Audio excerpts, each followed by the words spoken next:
আসসালামু আলাইকুম, শুভ দুপুর। বৃষ্টির বেনিফিট নিলাম আজকে, ঠান্ডার দিন, ভাবলাম একটু রিচ ফুড রান্না করি। বাচ্চারা তো খুশি হয়, ওদের খুশির জন্য তো মাঝে মধ্যেই রিচ ফুড রান্না করতে হয়। সাধারণত বৃষ্টি দেখলেই আমি খিচুড়ি মিস করি, বাট আমার বাচ্চারা খিচুড়ি খুব একটা পছন্দ করে না, ওরা আসলে পোলাও খেতে পছন্দ করে। তো আজকে খাসির কোরমা রান্না করছি। পেঁয়াজ ভেজে নিলাম খুব ভালোভাবে, সাথে গরম মশলাও দেওয়া ছিল। এবার আদা রসুন পেস্ট, বাদাম পেস্ট, এটা বাদাম পেস্ট, দেন দিব আদা রসুন পেস্ট, এই তো। আর একটু গুঁড়া মশলা দিয়ে এটা খুব ভালোভাবে কষিয়ে নিব। যেহেতু আমি খাসির মাংস রান্না করব, খাসির মাংসের মশলাটা যত বেশি কষাবো মাংসটা খেতে তত ভালো লাগবে। এই তো গুঁড়া মশলাটা, এবার একসাথে মশলাগুলি ভালোভাবে মিক্সিং করে একটু কষিয়ে নিচ্ছি। একটু সময় নিয়ে মশলা কষাবো, যেহেতু এখানে বাদামটা হতে সময় লাগে। খাসির মাংস ধুয়ে একবারে ঝরিয়ে নিলাম, পানিটা যেন ঝরে যায়, এভাবে ছাকনাতে রাখা হইল। এই তো মাংসটা কষিয়ে অল্প পরিমাণে পানি দিয়ে আমি ঢেকে দিব। পানি না দিলে এটা আবার নিচে লেগে যাওয়ার সম্ভাবনা থাকবে বাদামের জন্য। এই তো কষানো হচ্ছে, নেড়ে দিচ্ছি।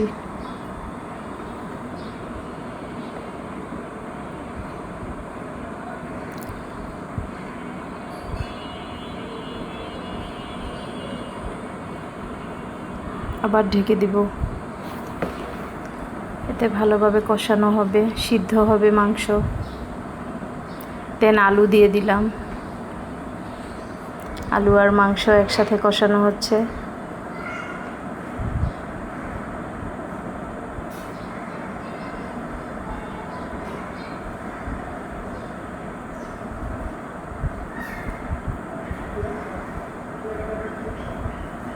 এবার দিয়ে দিব লিকুইড দুধ। আলু মোটামুটি সিদ্ধ হয়ে গেছে, লিকুইড দুধ একটু পরিমাণে বেশিই দিলাম, আমি আর পানি টানি ইউজ করব না। এখন দিয়ে দিব আর কিছু ভাজা পেঁয়াজ, দুধ একসাথে জাল হবে,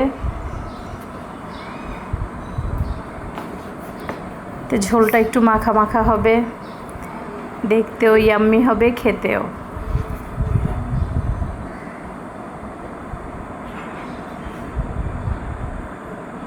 এই লিকুইড দুধেই আলুটা সিদ্ধ হয়ে যাবে আরও বেশি, মোটামুটি সিদ্ধ হয়ে গেছে।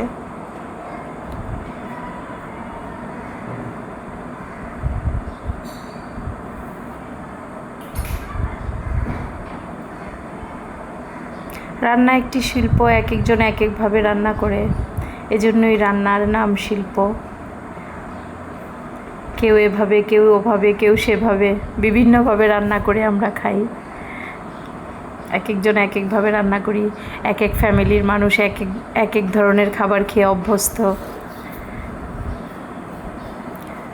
একজনের মায়ের রান্নার সাথে আরেকজনের মায়ের রান্নার কোনো মিল থাকে না, ফ্লেভার চেঞ্জ, রান্না চেঞ্জ, টেস্ট চেঞ্জ, এজন্যই রান্নার নাম শিল্প।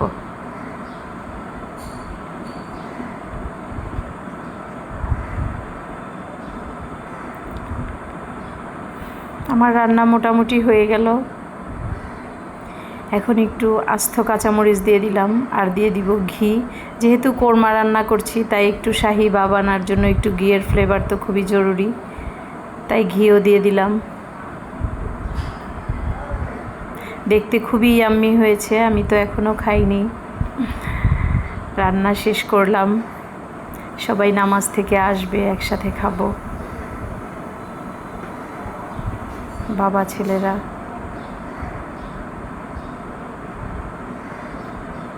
এই তো খাসির কোরমা রান্না কেমন হলো সবাই জানাবেন।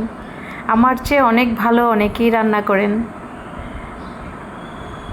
তবু আমার রান্নাটা জানাবেন কেমন হলো, আর আপনারা কিভাবে রান্না করেন সেটাও শেয়ার করবেন। সবার প্রতি শুভকামনা রইল, সবাই আমার জন্য দোয়া করবেন, আমার পাশে থাকবেন। আমার ভিডিও কেমন লাগে জানাবেন। এই তো লাস্ট টাইম রান্না, সবাইকে অনেক ধন্যবাদ। আল্লাহ হাফেজ।